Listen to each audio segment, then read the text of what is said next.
نصلی علی رسولہ الکریم اما بعد فقد قال رسول اللہ صلی اللہ علیہ وسلم طلب العلم فریضۃ علی کل مسلم او کما قال رسول اللہ صلی اللہ علیہ وسلم۔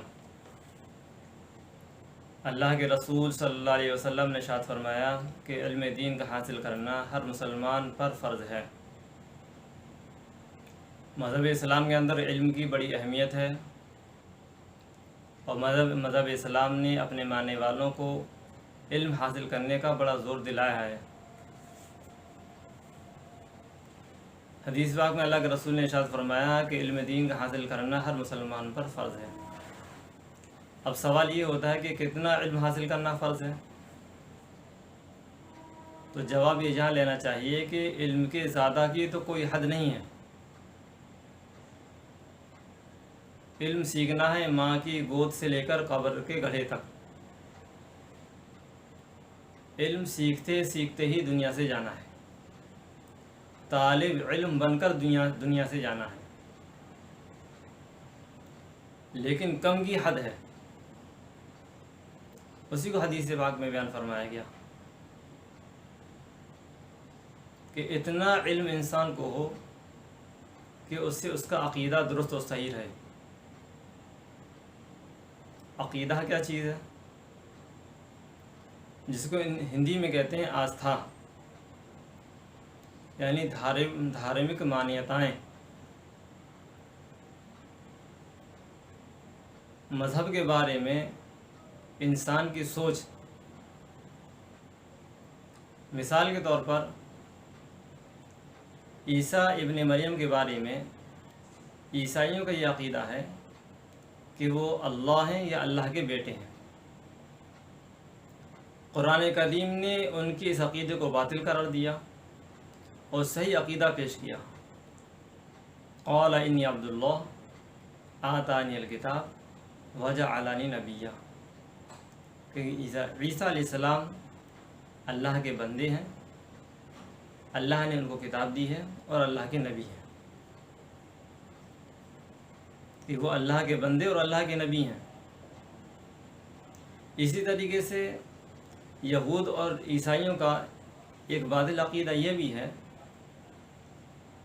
کہ ان کا عقیدہ یہ ہے کہ وہ یہ مانتے ہیں کہ یہودیوں نے عیسیٰ علیہ السلام کو صلیب پر چڑھا دیا۔ قرآن نے ان کے اس عقیدے کو بھی باطل قرار دیا اور جواب دیا کہ وما قتلوہ وما صلبوہ، کہ ان یہود نے عیسیٰ علیہ السلام کو نہ تو قتل کیا ہے اور نہ ہی صلیب پر چڑھایا ہے۔ اسی طریقے سے یہود کا یہ عقیدہ یہ ہے کہ عزیر علیہ السلام کو وہ اللہ کا بیٹا مانتے ہیں۔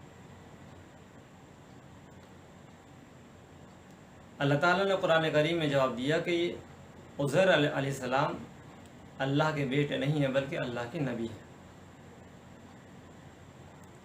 اسی طریقے سے یہودیوں کا ایک عقیدہ، ایک سوچ یہ بھی ہے، وہ اس بات کو مانتے ہیں کہ یہود جہنم میں نہیں جائیں گے، اور وجہ اس کی یہ بیان کہتے ہیں کہ ہم انبیاء کی اولاد میں سے ہیں، اس لیے ہم جہنم میں نہیں جائیں گے۔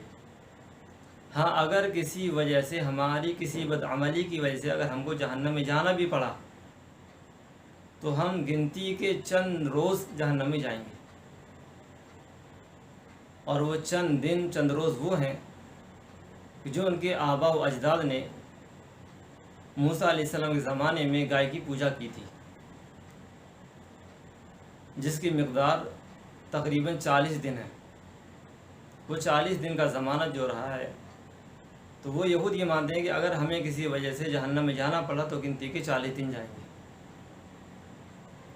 قرآن کریم نے ان کے اس عقیدے کو بھی باطل قرار دیا اور یہ کہا کہ تمہاری یہ بات بے بنیاد اور بغیر کسی ثبوت کی ہے۔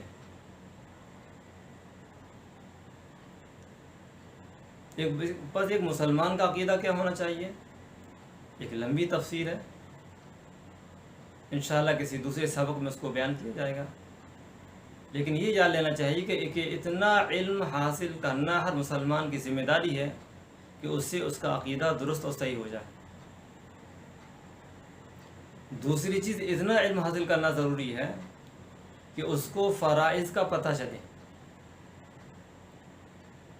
غسل کے فرائض، وضو کے فرائض، نماز کے فرائض، اسی طریقے سے دوسری چیزوں کے فرائض، تاکہ اس کی عبادتیں درست اور صحیح ہو سکیں۔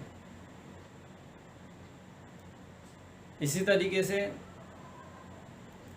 اتنا علم حاصل کرنا ضروری ہے کہ پاکی ناپاکی کا علم حاصل ہو سکے، تاکہ انسان پاک رہ سکے اور ناپاکی سے اپنے آپ کو بچا سکے، کیا چیز پاک ہے اور کیا چیز ناپاک ہے۔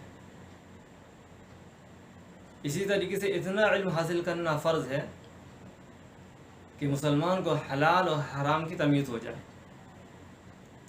حلال کیا ہے اور حرام کیا ہے، تاکہ حلال چیزوں کو استعمال کرے، اللہ تعالیٰ کا شکر ادا کرے، اور حرام چیزوں سے بچے تاکہ اللہ کی ناراضگی سے بچ سکے۔ تو یہ جان لینا چاہیے کہ اتنا علم تو انسان کو ضرور حاصل ہو کہ اس کا عقیدہ درست ہو جائے، فرائض کا علم حاصل ہو جائے، پاکی ناپاکی کا علم حاصل ہو جائے۔